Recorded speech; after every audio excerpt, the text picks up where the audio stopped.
house outside the town, Mrs. Kennedy writes her diary, paints the views from her windows, and finds no comfort in the world. Every week, Charlie Blue delivers a box of groceries to her door, but she never appears. It is now 1 year since the accident.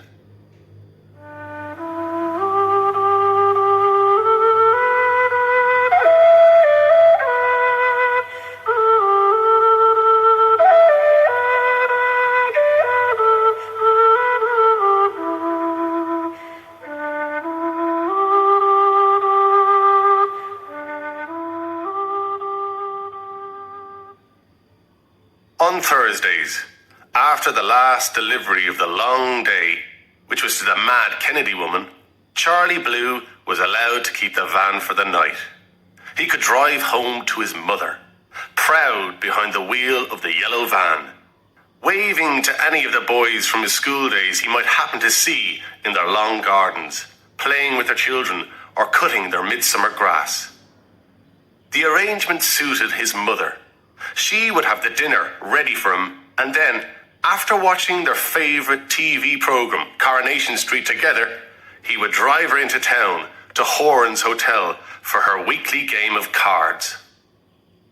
Tommy Horan also owned the grocery store, and she thought he was a great man, a generous man, to let her son have the van so that she could get to her game of cards.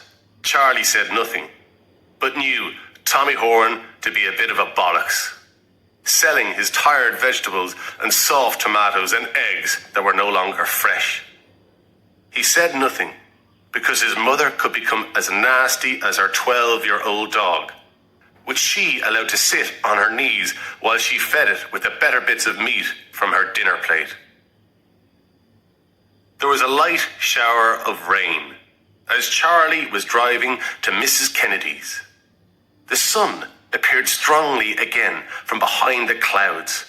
The road shone blackly, and the smells of fresh-cut grass and warm earth rose from the fields and came in through the open window of the van. With one hand, Charlie took out a cigarette from a packet and lit it with his Horan's Hotel cigarette lighter. He felt lucky. Lucky to have his driver's license. Lucky to have his mother still alive. Lucky to be working for Tommy Horan, even if he was an old bollocks. August 20th. A month already. A day just as lovely as that day. The clouds low over the hills. Light seed balls blowing across the land like a first snow. And I hate this beauty because Bobby cannot see it. I paint it, but I hate it. With their sharp wings, the birds could open the sky, and I am delighted to see it bleed. From my window, I can see the gate and the red wallflowers staining the stones with their blood. At night, the screams of hunted animals comfort me. I'm not the only one in pain. In the morning, I cannot bear to dress and prefer to wear only shadows. I go to each of my 15 windows and decide which view to paint today. I might eat, if my body lets me, and then I move to my chosen window and start to paint. Charlie drove carefully around the last bend before the Kennedy house. It was a year to the day, he realized, since poor old Foley lost control of his tractor on this very bend and killed Mrs. Kennedy's young son. Bobby was his name, only 4 or 5 years of age. He and his mother were planting flowers at the foot of the big stone pillars either side of the gate when around the corner came Foley, shouting about the brakes. The front of the tractor was already too close to the pillar on the left, throwing up grass and earth into the sky. Mickey Toohey, who saw the whole thing from his field above the road, told the police in detail what happened. His story earned him free beer in the pub for a long time afterwards. He said the screams of the mother nearly stopped his heart. She picked up the boy's body before Tui could get there, and she ran all the way up the long driveway to the big house, screaming the whole time as the boy's head dropped lifelessly against her arm and shoulder. Poor old Foley sat on the grass and put his head in his hands and didn't even recognize Tui when he reached him. Tui said Foley shouldn't have been allowed on the road, not even on a bike, because the old boy was half blind. September 3rd. Horan's got somebody new to deliver the groceries. I recognized him, Charles Cullen. He knocked and stood at the door and stared out for a long time. Out beyond the fields. At what? I don't know. He stretched his arms out wide like Christ on the cross, to take the whole world to his heart, perhaps. Then he yawned and knocked again. He lifted his t-shirt and scratched his stomach. With his toe, he pushed the box nearer the wall and left slowly, looking back occasionally at the door. While I was emptying the box afterwards, I discovered a box of chocolates I hadn't asked for. I must remember not to pay for that. Now, at the end of summer, the land is bled dry and colours are slowly returning to brown. The cooler air moves against my skin like long grass. When the night enters the house, I look for Bobby. I want to run a bath and pour warm water over his small, smooth back. I want to turn back his soft sheet and lift him into bed and bring the edge of the sheet to his chin. I want to kiss his eyelids as he sleeps. Instead, the darkness tears at my own. Once, last autumn, as darkness was falling, Charlie saw an owl standing on the right pillar of Mrs. Kennedy's gate. It didn't move as Charlie edged the van past the ruined left pillar and wall, and then past the gate still on its side since the accident. At first, he thought it was a shadow. He had stopped by the pillar and quietly rolled down the window when the top of the fat, dark shape turned towards him. From the center of two wide circles, two eyes stared evenly at him, daring him to move. And then, with 2 or 3 movements of its surprisingly wide wings, it slowly, coldly flew off low over the field towards the trees. Charlie remembered feeling uncomfortable, judged in some way. October 9th. Charles still brings the groceries. For the same reason, I both hate and love him being at my door each week. He reminds me of a better life. I so clearly remember Charles in my class, tall and clumsy at his desk. I had to let him stand in the end. He was freer that way. And the day I decided he had a gift, it comes back so clearly. I hate the way I can remember every detail of my life before Bobby and Bobby's death. He brought his finished painting up to my desk, and at first I was disappointed. A beach in summer, it was called, but everything in Charles's painting was a different shade of blue. Not just the sea, blue sand, blue hills, blue boat, and what I thought was a blue sun.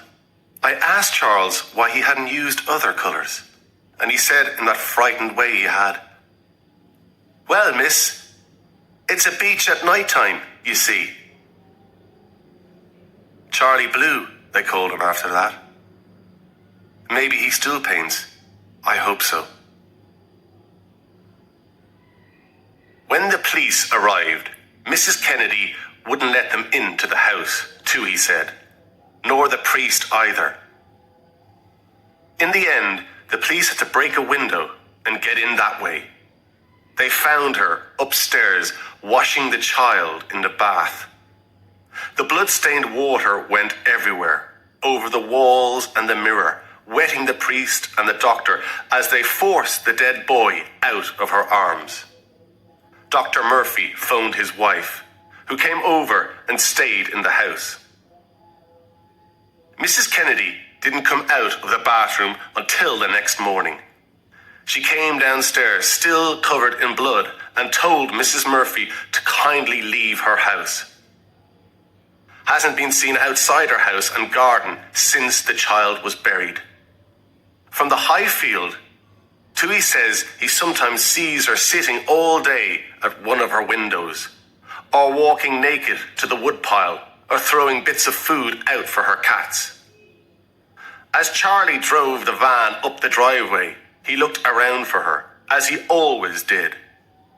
He threw the end of his cigarette out of the window, thinking to himself that he had only 2 cigarettes left and that the old bollocks wouldn't be paying him until tomorrow evening. He'd better save them. He looked up at the high field behind Mrs. Kennedy's and guessed that Tui was probably spending a lot more time up there than he needed to. December 25th. I found a Christmas cake I hadn't ordered in the box of groceries yesterday. Sometimes a man comes to the gate and stands there, staring up at the house. Who is he? I wonder. He was there last week, and again today. I feel Bobby's presence strongly today. I fetched the Christmas tree from the cellar and put it in the front room, with coloured lights and pretty glass bowls on it. I write in its red and blue and green light. I have wrapped his favourite toys and placed them under the tree. I close my eyes and he is there, lying on the carpet by the tree, opening his presents, turning his blonde head around to smile up at me, not minding a bit that they're the same presents as last year. I drink my wine and eat a piece of Christmas cake. Too rich for you, Bobby. Too rich. Charlie couldn't imagine his former art teacher naked. Every other woman in town had spent time naked in his dreams, even Mrs. Simpson in the post office. Mrs. Kennedy was older than her, but not by a million years. She could only be 40 or so, and she had had a good shape back then, during his time at school, even if it was hidden by long dresses and colourful baggy jackets. He had liked her. She hadn't laughed at him for being stupid.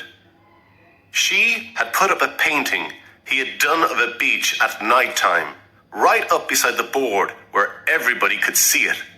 That was good. It was worth being called Charlie Blue for that. February 18th. This week Charlie hid a couple of oranges in the box. I love him for these small presents, the only kisses I receive.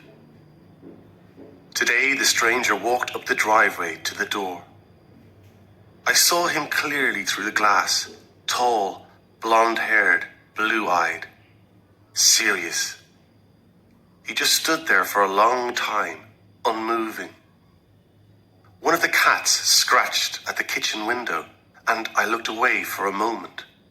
When I looked back, he was gone.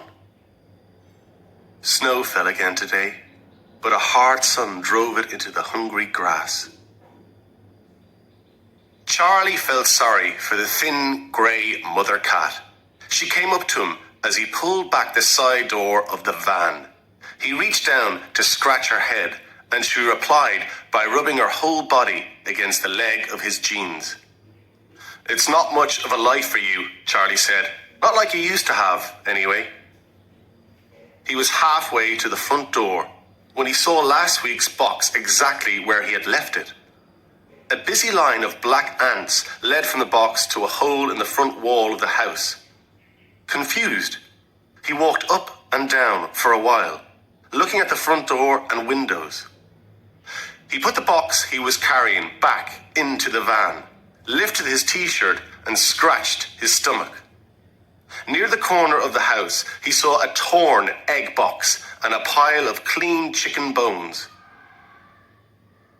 April 28th. I feel so heavy. As the world outside grows lighter and fills with hope, I become heavier. My paintings are still in winter, almost colourless. I paint from one window now, from Bobby's room, which gives the best view of the gate. My handsome stranger is making good progress. He began by laying out the stones in rows and writing numbers on them. Sometimes he stood up and looked back up at me, serious as always. His blonde hair not quite visible from where I sit. The wall is finished. All that remains are the pillar and the gate. Charlie smoked a cigarette, then knocked on the door for the first time since he began deliveries to Mrs. Kennedy nearly a year before. Just leave the box by the door and she'll bring the groceries in herself, Horan had said. But Charlie couldn't just drop the new box down beside the old one and let the ants run all over it. When he knocked, the door opened. It hadn't been properly shut. "Mrs. Kennedy," he called into the shadowy hall. May 21st. Charlie still leaves his small offerings. Yesterday, it was a packet of sweets. I cannot eat them, but I feel grateful, and that feeds me. I heard the owl call again last night, closer this time. In my head, I could see his long brown body diving from the sky, the terrified movements of the small animal he caught, the slow beat of his wings as he rose into the nighttime trees. The pillar is almost finished. The gate lies on its side on the grass, ready to be put back in place. Charlie felt cold. These thick-walled country houses were impossible to heat from a single wood fire anyway. His eyes got used to the darkness. "Mrs. Kennedy," he called again. He went into the front room. There was a painting she had been working on and others standing against a wall which was papered in a flower pattern. An untidy pile of silver knives and forks on the carpet. He closed the door and moved towards the back of the house where the kitchen was, he supposed. This door was open. He switched on the light.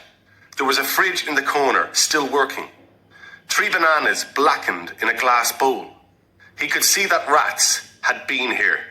They had eaten into the bread and butter, and there were even tooth marks in a piece of pink soap in a dish. Charlie went back out into the hall and stood at the bottom of the stairs. He felt colder than ever. "Mrs. Kennedy," he called, and started up the stairs. June 20th. The days are like children, unwilling to come in from their play. And tonight the sky is a gentle purple, as smooth and as tight as the skin of an aubergine. I have washed all my brushes for the last time. Each one left its own history of colour on my hands. I emptied the wooden knife and fork box and put them into it, along with all my paints. My present to you, Charlie Blue. Tomorrow, I will walk through the gate. The smell of paint cleaner hangs in the air. While Charlie waited for O'Reilly, the policeman, and Dr. Murphy to finish inside, he smoked his last cigarette, leaning against the side of the van, looking out over the trees to the distant, darkening hills. A yellow light came from the open doorway and upstairs window of the house.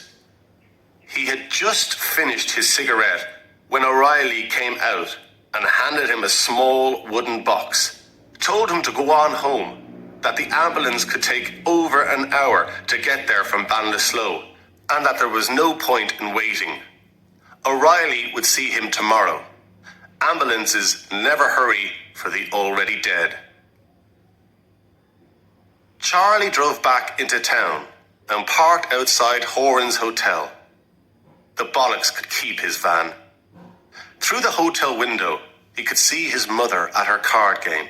the dog at her feet. She must have asked a neighbour to bring her into town. The dog sensed his presence, looked out, but did not move.